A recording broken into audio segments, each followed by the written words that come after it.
Eh bien bonjour à tous, j'espère que vous allez bien. Aujourd'hui, on ne va pas conduire, mais je vais vous parler de mon opération de la...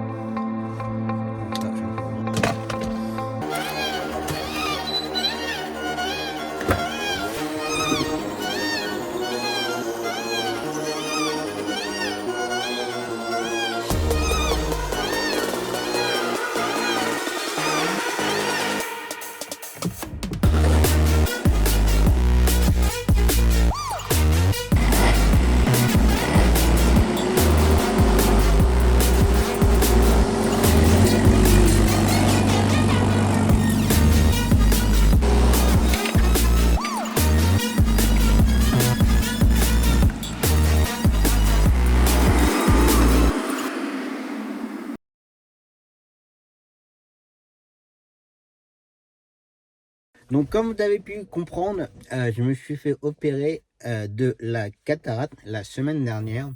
Donc c'est pour ça que je ne travaille pas pendant une semaine, parce que j'ai été... on m'a interdit de conduire pendant une semaine jusqu'à la consultation. Donc lundi prochain, j'ai rendez-vous pour une consultation suite à l'opération. De la cataracte de mon œil droit. J'ai juste un œil en fait qui a été touché. Alors, on va commencer par le début correctement. Alors, qu'est-ce que c'est que la cataracte? En fait, c'est une opacification du cristallin que vous avez dans l'œil en fait. Alors, qu'est-ce que ça fait exactement une cataracte? En fait, ça vous rend la vue totalement floue. Alors, ça vous arrive pas comme ça du jour au lendemain, bien entendu, mais voilà, petit à petit, votre vue change et la vue devient de plus en plus floutée. Je vous donnerai un exemple sur la vidéo. Et ça va faire presque un an que ça a commencé à se dégrader en fait. Et c'est le genre de choses qui arrivent naturellement en fait. Il y a pas de raison bien spécifique. Mais en général, ça arrive aux personnes âgées. À partir de 65, 70 ans, voilà, les gens se font plus ou moins opérer de la cataracte parce que bah, voilà, la vue change. Moi, malheureusement, ça m'est tombé dessus à l'âge de 44 ans. C'était comme ça. Je connais d'autres personnes aussi jeunes que moi, voire plus jeunes que moi, qui ont eu une opération de la cataracte. Alors, généralement, pour les personnes âgées, ils font dans les deux yeux, étalé sur une semaine. Donc là, par exemple, moi, le vendredi dernier, je me suis fait opérer de la cataracte de l'œil droit. Et plus ou moins, normalement, pour une personne âgée, une semaine après, ils font le deuxième œil. C'est comme ça se passe. Mais là, pour mon cas, mon œil gauche, pour l'instant, ça va très bien. Même si il voit qu'il y a quand même un petit début de la cataracte. Mais voilà, le chirurgien a préféré qu'on attende un petit peu, ça ne servait à rien du tout. Donc voilà. Donc je vais vous parler un peu comment ça se passe exactement la cataracte, enfin l'opération de la cataracte. Parce que comme j'ai toujours dit, une opération des yeux, ça fait extrêmement peur. Mon Dieu, putain, il va me mettre des piqûres dans l'œil, un coup de bistouri dans l'œil, enfin plein de trucs dans l'œil, enfin voilà, c'est... Il faut avouer que c'est une opération qui fait extrêmement peur, mais qui est totalement, mais alors totalement bénin en fait, qui est totalement indolore. Alors je suis pas fan des piqûres, comme la plupart d'entre nous. Je suis pas fan des piqûres ni quoi que ce soit, mais c'est vrai que ça ne fait pas mal, mais alors pas du tout, du tout, du tout. Alors qu'est-ce que ça fait la cataracte? Donc comme je vous ai dit, ça vous rend une vision qui est totalement floutée. Mais par contre, vous pouvez voir de près. Je faisais des expériences personnelles, mais c'est vrai que quand je fermais mon œil gauche, bah, je voyais pas du tout, c'était tout flou. Mais par contre, quand je mettais quelque chose de très proche, bah, j'y voyais en fait. Donc en fait, c'est votre cristallin qui est totalement, qui ne laisse plus passer la lumière en fait, la lumière, l'image, pour donner les informations à la rétine, à toutes ces choses-là en fait. Alors, je rentre pas trop dans les détails parce que c'est pas non plus mon domaine. Si vous voulez voir d'autres infos, il y a pas mal de vidéos sur YouTube concernant la cataracte, les opérations d'ailleurs. Je n'ai pas regardé avant l'opération. Donc voilà. Alors, alors déjà, en général, c'est qui découvre que vous avez la cataracte, même si vous rendez compte que vous voyez de moins en moins bien. En fait, c'est votre ophtalmo, quand vous avez un rendez-vous, normalement, tous les ans, pour un contrôle, c'est votre ophtalmo qui découvre qu'il y a un début de cataracte et qui, lui, après, vous envoie chez un chirurgien, un professionnel, pour subir une opération de la cataracte. Donc, en fait, mon ophtalmo m'a envoyé chez le chirurgien à Bourges, comme j'ai toujours dit dans les vlogs, l'ophtalmologie de l'hôpital Jacques-Cœur à Bourges, c'est le top. Franchement, on a un très bon service. Et c'est pour ça que j'y suis allé sans problème, sans hésitation, ni quoi que ce soit. Même si j'avais très peur de l'opération, bien entendu. Donc, on vous envoie chez un chirurgien et avant l'opération, vous avez donc un rendez-vous avec lui. Alors, je vous explique toujours par rapport à mon cas. Hein. Je ne sais pas comment ça se passe dans les différents hôpitaux. Mais quand j'avais rendez-vous, je ne sais plus quel jour, j'avais rendez-vous à 13h45. J'ai dû arriver à l'hôpital vers les coups de 13h15, 13h20. Et heureusement, parce qu'avant le rendez-vous avec le chirurgien, ils vous font passer plusieurs examens avant. Chose qu'ils ne vous le disent pas. Mais bon, il faut le savoir. Donc ils m'ont fait passer 4 examens dans les yeux. Alors c'est totalement bénin, vous savez, c'est à regarder dans les machins, ils font le souffle pour avoir la tension. Alors c'est pareil, j'ai eu de la tension dans l'œil, un glaucome, enfin j'ai eu la totale. Hein. Donc ils vous font plusieurs examens, donc sur 4 machines différentes où ils vous analysent les yeux en fait. Suite à ça, vous avez donc le rendez-vous avec vos chirurgiens et lui regarde aussi votre vision et il valide ou pas s'il faut faire l'opération de la cataracte ou pas. Mais il faut avouer que quand il a vu mon œil, il m'a dit mais qu'est-ce qui vous est arrivé? Vous avez eu un choc? On vous a frappé dans l'œil? Vous avez eu quelque chose? Bah j'ai dit non, j'ai rien eu tout ça. Qu'apparemment, bah moi, ma cataracte était quand même assez importante. Donc voilà. Donc suite à la consultation, bah après il vous envoie une convocation pour l'opération, la date d'opération, et 2 jours avant l'opération, il vous appelle pour vous prévenir l'heure du passage au bloc opératoire. Mais avant l'opération, il y a plein de trucs à faire. Donc je vais tout vous dire en fait. Comme ça, si un jour ça vous arrive, vous saurez ce qu'il y a à faire avant l'opération. Mais comme j'ai déjà dit, franchement, il n'y a rien de... Tout est totalement bénin. Ça fait peur, mais il n'y a rien de grave. Donc déjà, il vous donne une ordonnance avec plein de gouttes à acheter, à aller chercher à la pharmacie. Donc, on imagine que moi, par exemple, c'était l'opération le vendredi. Et 5 jours avant l'opération, il faut commencer à mettre des gouttes. Alors, le premier pendant une semaine, 4 fois par jour, 5 jours avant l'opération. Donc, il faut commencer, moi c'était le dimanche, avec du mono 7. Alors, c'est 4 gouttes, hein, enfin, c'est 4 gouttes, c'est une goutte, mais 4 fois par jour. Après, c'est dans les sachets. Alors, ils vous en mettent énormément dans les paquets, mais bon, c'est pas grave, c'est comme ça. Donc, 4 gouttes par jour, 5 jours avant, pendant 5 jours avant l'opération. Ça, je le range.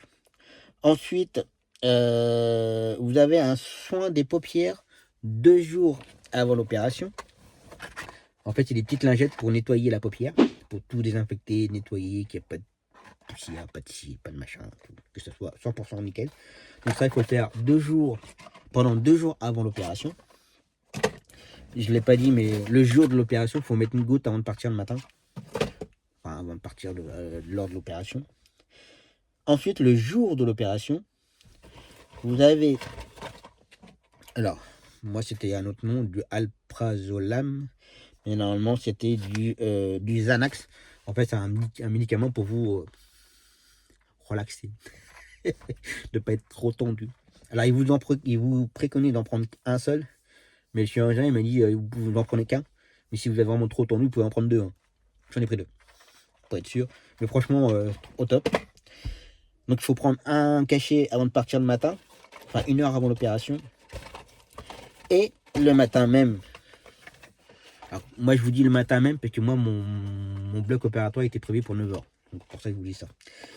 Donc, 1 heure avant que votre taxi... Alors, moi, c'est une collègue qui m'a emmené. Elle a eu un bon transport. 1 heure avant que le taxi arrive pour vous emmener, il faut déjà mettre du collier, bien entendu. C'est du mitriaticum. Donc voilà. Donc vous voyez que voiture rouge. Alors c'est pareil, hein, c'est des gouttes. Donc une goutte 1 heure avant que le taxi arrive. Et une goutte au moment de partir quand le taxi arrive. Donc il faut mettre 2 gouttes avant d'y aller.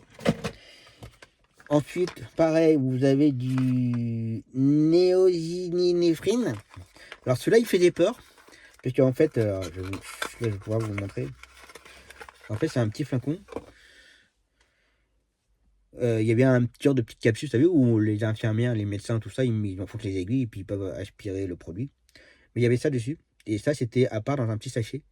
Donc, je me suis dit, tiens, ça sera peut-être un début d'anesthésiant. Mais non, en fait, compte, non. Alors, me demandez pas ce que c'est exactement, mais bon, bref.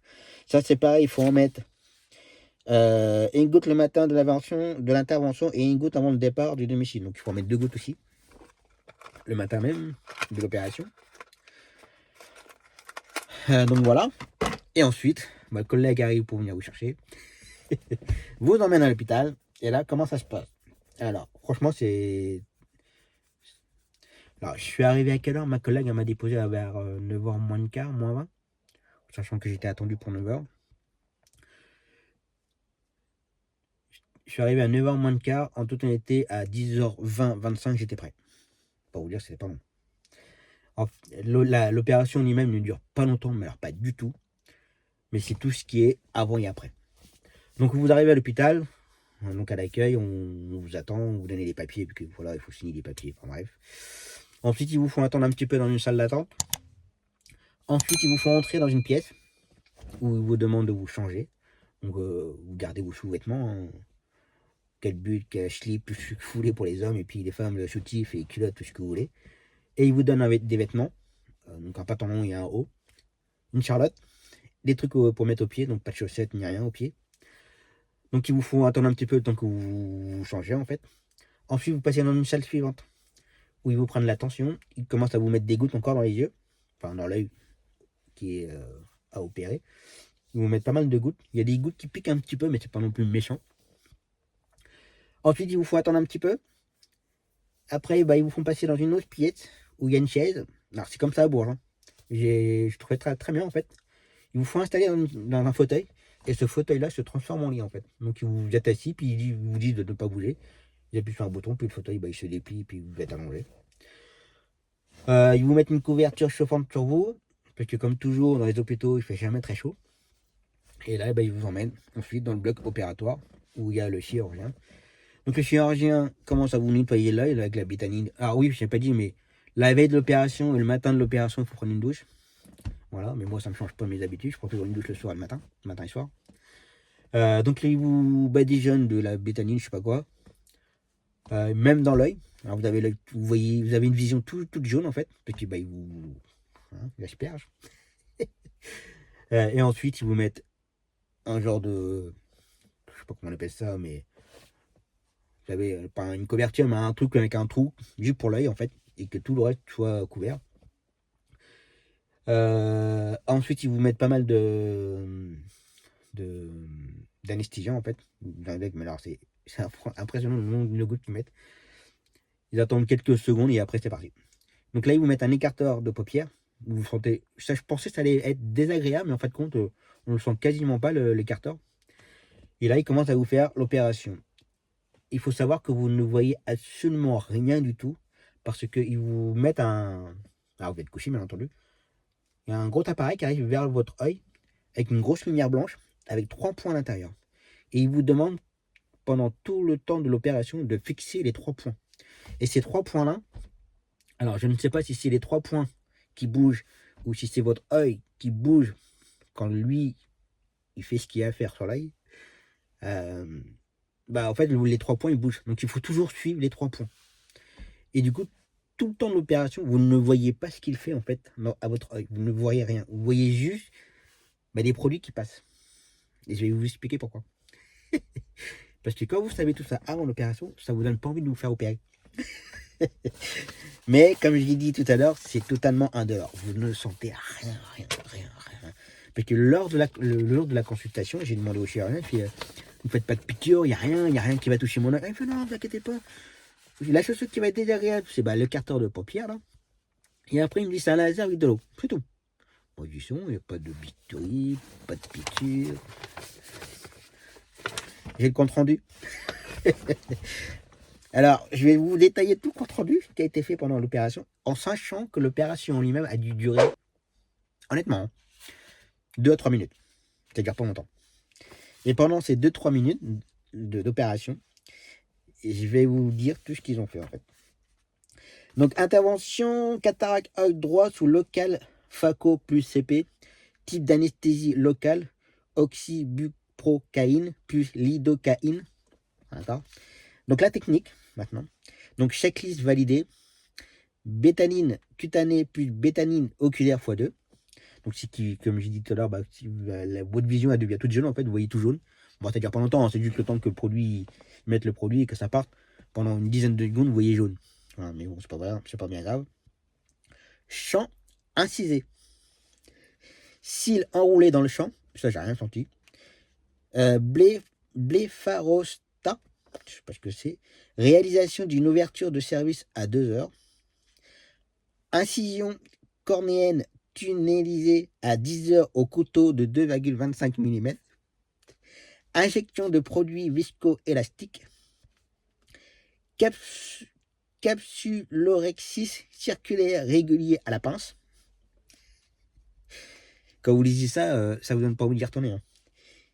Hydrodissection à la canule nucléohydrodissecteur avec mobilisation du noyau. Émulsification en croix du noyau puis cracking. Émulsification des 4 éléments nucléaires. Aspiration des masses corticales. Injection de produits viscoélastiques. Mise en place d'un implant Artis cristallin, alors YPL plus 15, injectable dans le sac cristallinien. Lavage du produit viscoélastique. Vérification étanchéité après hydrosciture. Injection intracamérulaire de cérifoxime. Pommade Sterdec, pansement coque. Voilà. Et tout ça pendant 2-3 minutes.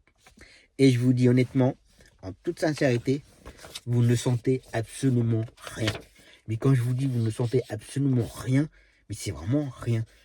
Qu'est-ce qui va être le plus désagréable? C'est, comme je t'ai dit, c'est la petite pince qui retient la paupière. Mais franchement, ça ne m'a pas dérangé du tout. J'ai rien senti du tout.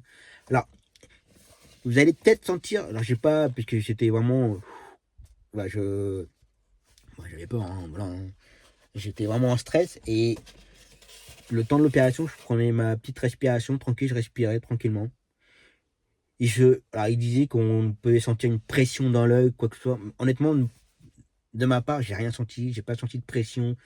Voilà. Et le jour où je vais faire, dans quelques temps, quand je dois faire l'œil gauche, j'irai, mais alors avec la conscience tranquille et peut-être avec un petit peu de moins de stress.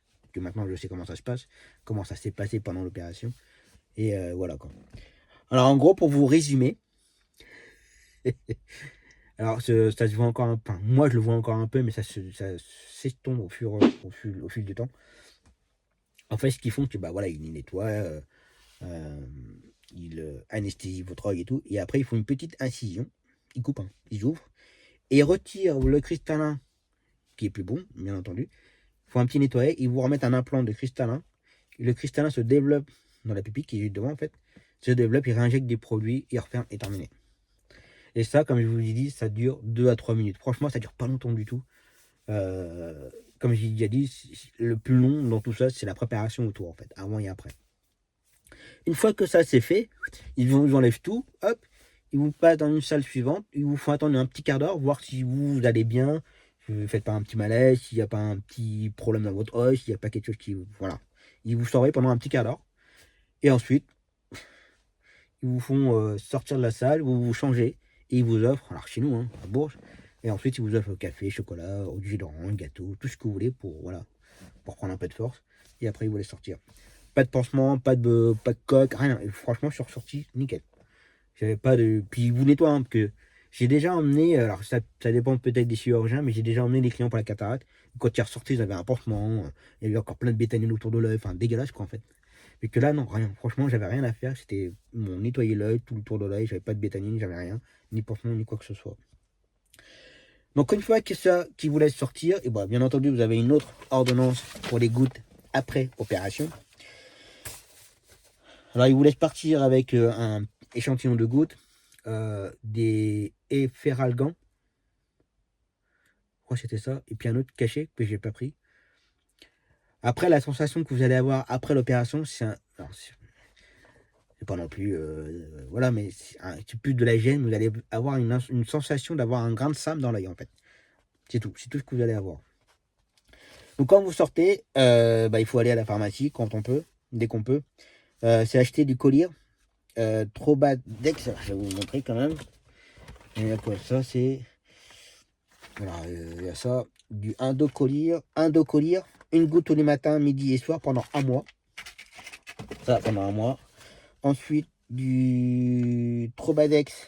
Là, c'est une goutte matin, midi et soir pendant 8 jours. Donc là, je vais finir ce week-end.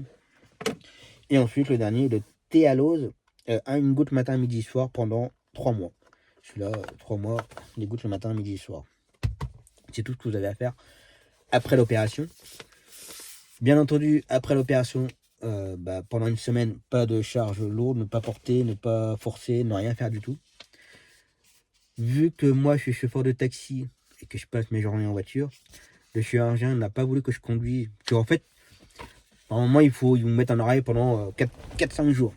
Et comme j'étais opéré le vendredi, je me suis dit, bon, samedi, dimanche, lundi, mardi, allez, mercredi, 5 jours, je reprends le jeudi.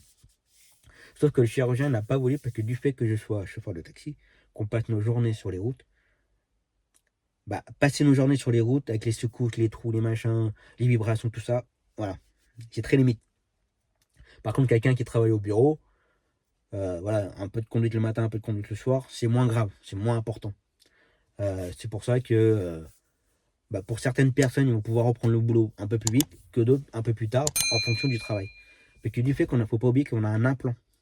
Cet implant-là, s'il ne tient pas et s'il saute, vous subissez une autre opération et ce ne sera peut-être pas forcément la même. Donc il faut faire attention. Donc le chirurgien n'a pas voulu que je reprenne la route. Voilà, lundi, alors j'étais opéré vendredi il y a une semaine presque. J'ai rendez-vous ce lundi-là pour la consultation, voir si tout va bien. Et là, il validera que je puisse conduire. Mais normalement, oui, quand même. Donc voilà. Voilà pourquoi je n'étais pas là pendant une semaine. Comme je vous disais, dans les différents vlogs comme quoi je serais absent. Donc après, ouais, bien entendu, le jour de l'opération, vous voyez pas forcément très bien. C'est un peu flou, c'est pas forcément agréable, mais bon, pas non plus la fin du monde. Ce que je peux vous conseiller, c'est ce que j'ai fait, et ça m'a emmené d'ailleurs. Du fait, j'étais opéré le matin, l'après-midi, j'ai fait une sieste à mon bureau, en fait, je me suis endormi. Et ça a fait vachement du bien à l'œil, en fait, de fermer l'œil, que l'œil se repose. L'effet de grain de sable, je l'avais plus. Après la micro-sieste, j'avais plus de grain de sable, l'effet grain de sable. Après, vous voyez, mais pas non plus, voilà. Et vous commencez à retrouver votre vue le lendemain. Alors, c'est pas non plus 100% au top, mais au fil du temps, vous retrouvez votre vue. Et franchement, c'est jour la nuit. Là, la preuve. Depuis mon opération, j'ai pas remis mes lunettes. J'ai pas remis, voilà. Alors, je suis pas sorti, j'ai pas bougé de chez moi depuis vendredi, hein, parce que je veux vraiment faire attention à mes yeux. Et voilà, les yeux, c'est vachement important. Et puis pareil, ils vous disent, hein, surtout, ne travaillez pas, ne retournez pas la terre, qu'il faut éviter des grains de sable, des grains de poussière, un grain de terre, un grain de machin, tout ce que vous voulez. Il faut éviter tout, qu'il n'y ait rien qui touche votre œil, en fait. Je sais plus en quoi je voulais revenir. Ouais, et depuis, ça fait une semaine que j'ai pas mis mes lunettes. Et je peux me balader comme ça. Là, alors ça va faire une semaine que je suis pas remonté dans la voiture. Là, avant de faire la vidéo avec vous, j'ai démarré la voiture parce que depuis une semaine qu'elle n'a pas roulé, j'ai bien fait de la démarrer parce qu'elle n'a plus de batterie. Elle a eu du mal à démarrer d'ailleurs. Après la vidéo, je vais la remettre en route et la laisser tourner un peu. Et là, à regarder comme ça, je peux conduire sans lunettes. Alors, il y a mon œil gauche qui a besoin de lunettes parce que il est pas de base, je suis mieux, pardon. Et d'ailleurs, c'est marrant parce que quand j'avais ma cataracte, donc mon œil était complètement flou, je voyais que de mon œil gauche correctement. Pour conduire la nuit, c'est très compliqué, j'avoue. Alors c'est bien et pas bien de ma part, hein, mais bon, j'avais pas forcément le choix. Mais avec les phares et tout, vous avez les lumières, et tout autour des lumières, ça fait un rond à chaque lumière, et c'est forcément très désagréable. Mais bon, c'est comme ça. Mais comme je veux dire, pardon, c'est que avant je voyais bien mon œil gauche. Avec mon œil droit, je ne voyais pas de loin parce que c'est hyper flou, mais je voyais super bien de près. Maintenant, à l'heure d'aujourd'hui, c'est un effet inverse. Je vois très très bien de loin. J'ai jamais vu comme ça de loin, d'ailleurs. Je vois très très bien de loin, mais par contre de près, je peux pas. Quand je faisais les SMS ou répondre à mes collègues avec le téléphone, Et ben il fallait que je sois comme ça pour écrire. Et que maintenant, mon bras il est pas assez long pour écrire. Alors ça va, j'ai les deux. L'œil gauche compense un peu par rapport à la vision. Mais ça fait maintenant, ça fait un effet inverse. Œil droit, je voyais de près, mais pas de loin. Lui, je vois de près, mais pas de loin. Et qu'à l'heure d'aujourd'hui, bah, lui, je vois très bien de loin, mais je vois plus de près. Mais du fait que cet œil droit est beaucoup, enfin, a été corrigé et tout, mais il est plus fort que l'œil gauche. Donc du coup, l'œil gauche, il fait un effet inverse en fait. Donc c'est pour ça qu'à l'heure d'aujourd'hui, donc mes lunettes ne sont plus bons pour moi. Hein, je peux plus trop les mettre. Alors pour mon œil gauche, oui, et pour l'œil droit, non, parce que bah, quand je mets mes lunettes, bah, ça fait tout flou. Donc là, j'attends le rendez-vous avec le chirurgien. Et je reprendrai un rendez-vous avec l'ophtalmo pour faire une paire de lunettes. Parce que bon, faut pas. Je pense que j'aurais dû faire les deux yeux en même temps. Enfin, à une semaine d'intervalle. Je pense que j'aurais fait les deux. J'ai plus besoin de lunettes en fait. Sauf pour lire de près ou quoi. Mais bon, à l'heure d'aujourd'hui, ça va. Si les bras bien correctement. Après, comme on dit, plus ça va, plus les bras sont trop courts. Mais bon, pour l'instant, ça va. Mais ouais, je pense que j'aurais su avant, peut-être que j'aurais dit au chirurgien de faire quand même l'œil gauche une semaine après. Mais bon, après, ça fait quand même 15 jours d'arrêt. Là, je commence déjà à en avoir marre. Je suis enfermé chez moi depuis vendredi. Là, alors où j'enregistre la vidéo, on est jeudi. Ça commence à faire long. Les journées sont très longues. Du coup, bah, je peux pas. Alors, vous pouvez regarder la télé, vous pouvez regarder sur votre téléphone, sur votre tablette. Alors, j'avoue quand même qu'à un moment donné, on sent que l'œil fatigue quand même. Ça tire, il y a un gêne, il y a quelque chose qui ne va pas. D'ailleurs, comme j'ai dit, comme il vous faut une petite ouverture, en fonction de la lumière et tout, vous voyez l'ouverture en fait. Ça vous fait un petit relief en rond et vous voyez l'ouverture. Alors petit à petit, ça disparaît parce que bah, ça se cicatrise. Mais ça fait vous voyez en fonction de la lumière, vous voyez un petit relief qui dessine la coupure en fait, l'ouverture. Donc ça, et puis je sais plus ce que je voulais en dire. Bon, tant pis, c'est pas grave. Franchement, j'ai fait mon petit pense-bête, je pense que vous avoir tout dit. Donc voilà. Pour l'opération de la cataracte, alors pour ceux que ça vous arrive, je vous promets, faites-moi confiance. C'est totalement indolore. Vous ne sentez absolument rien du tout.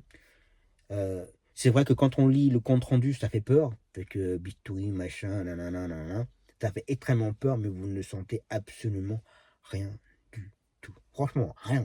C'est même ça, même quand je me pince la main comme ça fait encore plus mal que je me pince comme ça. Franchement, vous ne sentez absolument rien du tout. Si ça vous arrive, n'ayez pas peur. Même si on a toujours une appréhension, parce que ça reste quand même une opération, faut pas l'oublier. Mais n'ayez pas peur. Franchement, ça ne fait pas mal du tout. Et le jour où je dois faire l'œil gauche, mais j'y vais sans crainte, sans peur, sans quoi que ce soit. J'irai, alors, les yeux fermés. Ça risque d'être compliqué pendant l'opération, mais voilà. C'est pour vous dire qu'il ne faut pas avoir peur. Et comme j'ai dit au début, pourquoi on a la cataracte, bah ça c'est. En général, ça arrive aux personnes âgées, mais ça peut de temps en temps arriver sur des personnes plus jeunes comme moi. Donc voilà, c'est pas dramatique, c'est plus chiant qu'autre chose, mais bon voilà. Bon, en tout cas, j'espère que ça vous aura plu, ma petite explication, ma petite opération de la cataracte. Et on se retrouve donc pour une prochaine vidéo. Et en attendant, portez-vous bien. Ciao.